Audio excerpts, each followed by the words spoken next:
Hi, it's Catherine Hancox from Dudley Performing Arts, and in this tutorial we're going to be looking at the chord sequence in Any Dream Will Do.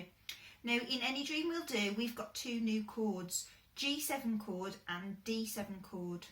They're called seventh chords because it means play the seventh note across from G, or in the D7 chord play the seventh note across from the D.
First of all, have a look at the screenshots of G7 and D7 chords.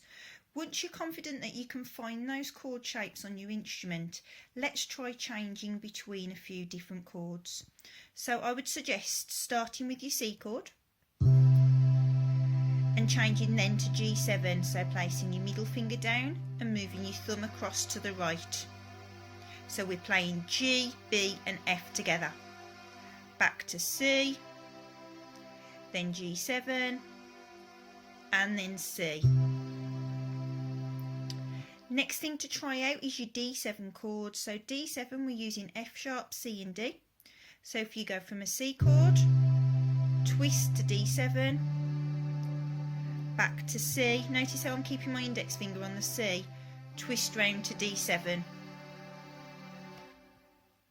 Once you're confident with the chord changes, try playing them for 4 beats in time with a swing style. So I would be going C, 2, 3, 4, G7, 2, 3, 4, C. Once you can do that, then try and play the chords in the order that they're written in the music. So C, G7, C, then F. Back to C, G7, back to C. My tip when you start introducing the right hand is to make sure you think about the chords first, because most of the chords are written over rests rather than over notes. So if you think about the hand position for your left hand before your position for the right hand, you should find it a little bit easier to play without pausing. Thanks for listening. See you next time.